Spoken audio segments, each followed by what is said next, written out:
Perkenalkan, nama saya Resa Seranta Helrungkat, NIM 170811101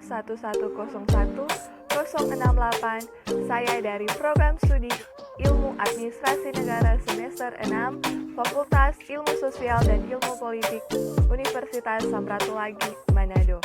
Untuk memenuhi tugas mata kuliah analisis kebijakan, pada kesempatan ini saya akan membahas tentang implementasi kebijakan dalam pendidikan. Pendidikan adalah sesuatu yang tidak bisa dipisahkan dari kehidupan. Pendidikan merupakan hal yang sangat penting dan strategis dalam pembangunan nasional, karena pendidikan merupakan salah satu penentu kemajuan bagi suatu negara.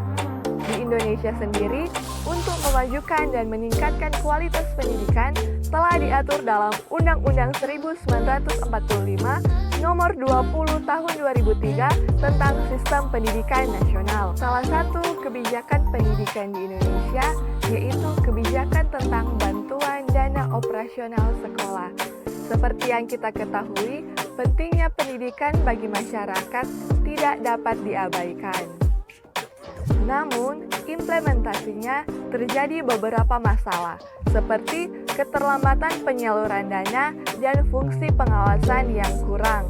Untuk itulah harus ada peninjauan kembali kebijakan agar diperbaiki untuk mewujudkan tujuan dari kebijakan tersebut dan dibutuhkan pengawasan yang efektif dan efisien untuk menanggulangi penyalahgunaan wewenang.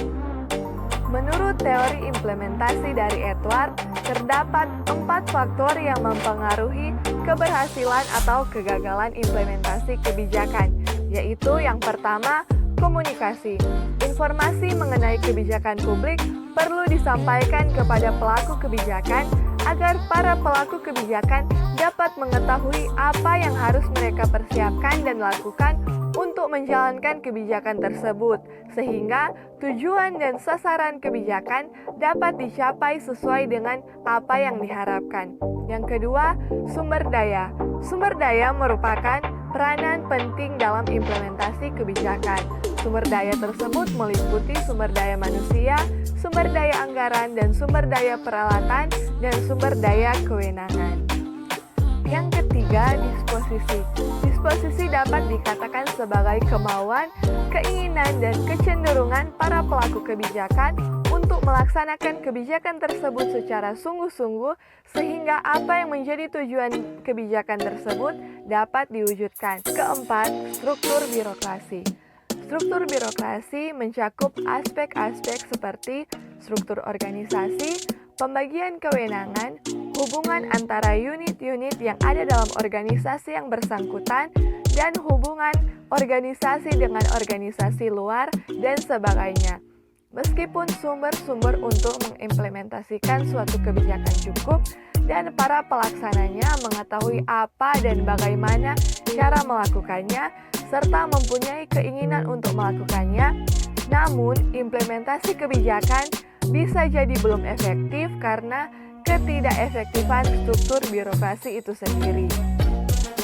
Untuk mendukung tercapainya sasaran kebijakan, maka perlu adanya pengimplementasian yang tepat dan terprosedur supaya kebijakan tersebut tepat sasaran. Dalam kebijakan pendidikan, pemerintah adalah sebagai aktor, maka tidak ada salahnya pemerintah membuat sebuah kebijakan lanjutan terkait bantuan operasional sekolah agar kebijakan tersebut berjalan dengan baik sesuai yang diharapkan dan mencapai sasaran dari kebijakan tersebut untuk menciptakan pendidikan di Indonesia yang lebih maju lagi. Terima kasih.